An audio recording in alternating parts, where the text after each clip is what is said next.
حضرت سعد بن وقاص رضی اللہ تعالیٰ عنہ اور آپ کی جماعت کے بارے میں یہ افواہ اڑائی گئی کہ جو جماعت اب آنے والی ہے یہ درندوں کی جماعت ہوگی، یہ چرندوں کی جماعت ہوگی، یہ خونخوار لوگ ہیں۔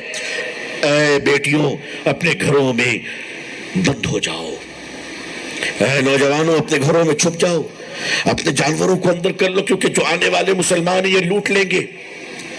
جب 2 دنوں کے بعد مسلمان اس گاؤں میں پہنچے تو پہاڑ کے ٹیلے پہ سامان رکھا، دیکھا کہ پورے گاؤں میں سناٹا ہے، کوئی باہر دیکھنے والا نہیں ہے۔ مسلمان سپاہیوں میں ایک سپاہی کو تیز بخار آ گیا۔ حکیم صاحب نے کہا کہ ان کو دوا بکری کے دودھ میں دینی ہے، لیکن بکری نہیں اور دودھ نہیں۔ تو حضرت سعد بن وقاص نے کہا کھڑے ہو کر اعلان کرو، اگر کوئی اپنی بکری کا دودھ بیچنا چاہے تو ہم خریدنا چاہتے ہیں۔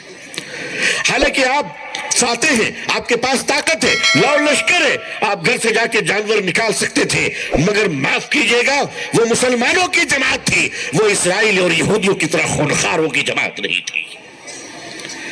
ایک مسلمان سپاہی نے اذان دی، پکارا، اے لوگو، تمہاری بکری کے تھن میں اگر دودھ ہے تو وہ دودھ ہمیں تو ہم خریدنا چاہتے ہیں، ہمارا ایک بھائی بیمار ہے۔ ایک بوڑھا کہتا ہے کہ نہیں، یہ کوئی دھوکہ معلوم ہوتا ہے، یہ کوئی فریب معلوم ہوتا ہے، مسلمانوں کو دودھ خریدنے کی کیا ضرورت، وہ جس گھر میں چاہے داخل ہو جائے۔ اے لوگوں ٹھہرو، میں سب سے بوڑھا ہوں، میں نکل کر دیکھتا ہوں، اگر بچ گیا تو ٹھیک ہے اور مر گیا تو کوئی بات نہیں۔ سب سے بوڑھا آدمی نکلا، مسلمانوں سے ملا، مسلمانوں نے کہا ہمارا ایک بھائی بیمار ہے، آپ آ کر دیکھ لیجئے۔ دیکھا تو واقعی بہت تیز بخار تھا۔ فرمایا ایک بکری، کہا کہ آپ کو حاضر ہے بکری؟ کہا کہ نہیں، ہم تو دودھ خرید کر لیں گے۔ دودھ کو خریدا گیا، دوا دی گئی۔ اس بوڑھے نے جو اخلاق دیکھا، مسلمانوں کے کریکٹر کو دیکھا، تو آواز دیتا ہے، اے لوگوں جو سنا تھا وہ غلط ہے، فرشتوں کو دیکھنا ہے تو دروازوں کو کھول دو۔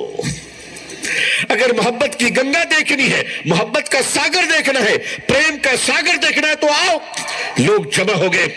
3 دن جب مسلمان رہے تو اچانک حکم آیا کہ مسلمانوں کو یہاں سے جانا ہے۔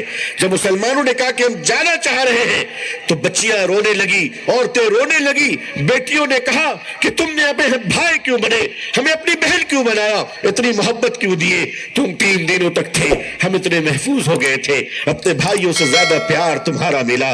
عزیزان ملت، وہ آپ کی محبت تھی، وہ آپ کا کریکٹر تھا، آپ کے اخلاق و کردار نے وہ محبتوں کے چراغ روشن کیے ہیں جس کا مقابلہ دنیا نہیں کر سکتی۔ یہ بڑودرا گجرات میں جہاں کے سمندر کے کنارے مسلمانوں کی پہلی جماعت آئی تھی تجارت کرنے کے لیے، ہمارے ہندو راجہ بھائی تھے اس زمانے میں، ایک مسلمان نہیں تھا۔ مسلمانوں نے اپنی دکانیں لگائی، مینا بازار لگائی، بات پھیل گئی کہ عرب سے کچھ تاجر آئے، ویبسائی آئے ہیں، نوجوان خوبصورت لڑکے ہیں، مگر کیا تجارت کرتے ہیں۔ اذان ہوتی ہے تو سارے لوگ اپنی دکانوں کو چھوڑ دیتے ہیں اور اپنی دکانوں کو چھوڑ کر ایک اللہ کی وندنا کرتے ہیں، ایک اللہ کی عبادت کرتے ہیں۔ ہمارے مہاراج کے گھر کی مہیلائیں، ہمارے مہاراج کے گھر کی بہو بیٹیاں نکلی وہ دیکھنے کے لیے کہ چلو ہم بھی کچھ خریداری کریں۔ جب وہ دکانوں پر آئی تو مسلمان نوجوانوں نے اپنی نظروں کو نیچی کر لی۔ جب ان بہنوں نے پوچھا بھیا یہ گلے کا مالا کتنے کا ہے تو نظر جھکا کر قیمت بتا دی، نظر نہیں اٹھائی۔ فرمایا یہ یمن کی چادر کتنے کی ہے تو نظر جھکا کر قیمت بتا دی، نظر نہ اٹھائی۔ اس میں سے ایک بہن کہتی ہے بھیا تم آنکھیں کیوں نہیں اٹھاتے، نظر کیوں نہیں اٹھاتے، ہمارے چہرے اتنے خراب تو نہیں ہے کہ تم ہمیں دیکھنا بھی نہیں چاہتے ہو۔ اس مسلم نوجوان کی آنکھوں سے پانی آ گیا اور کہتا ہے میری بہن مسئلہ یہ نہیں ہے کہ نظر اٹھاؤں یا نہ اٹھاؤں، سوال یہ ہے ہم جس رسول کے ماننے والے ہیں صلی اللہ علیہ وسلم، انہوں نے ہمیں کاروبار کرنے کی اجازت دی ہے، دوسروں کی ماں بہن کو دیکھنے کی اجازت نہیں دی۔ نعرہ تکبیر! آخر بڑودرا کے ہندو راجہ بھائی نے مسجد بنا دی اور کہا کہ مسلمانوں چھوڑ کر مت جانا ہمیں، تم رکو تاکہ یہ مسجد آباد ہو سکے۔ وہ تمہارا اخلاق و کردار تھا کہ دنیا تمہیں روکتی تھی، آج کچھ تو بات ہے کہ جہاں ہم نیچے کی طرف آ رہے ہیں، آئیے اپنی ذمہ داریوں کو پوری کرنے کا احساس پیدا کیجئے، اپنے اخلاق کے معیار کو بلند کیجئے اور اس ملک کو جنت بنائیے، اس ملک میں کام آ جائیے، انشاءاللہ دنیا سلام آپ کو کرتی ہے اور کرتی رہے گی۔ یہ عظیم الشان مجمع آج یہ بتانے آیا ہے کہ ہم اس ملک کی محبت کے لیے، اللہ کو راضی کرنے کے لیے ہم انسانوں کے ساتھ کھڑے ہیں۔ کہیے اگر ہم کسی کو پانی پلائیں گے تو سے قیمت لینے کے لیے نہیں بلکہ اپنے مالک کو راضی کرنے کے پلائیں گے انشاءاللہ۔ اللہ تعالیٰ آپ سب کو ہم سب کو سلامتی اور عافیت عطا فرمائے۔ پوری دنیا میں اللہ ہمیں اسلام اور مسلمانوں کی عزت دیکھنا نصیب فرمائے۔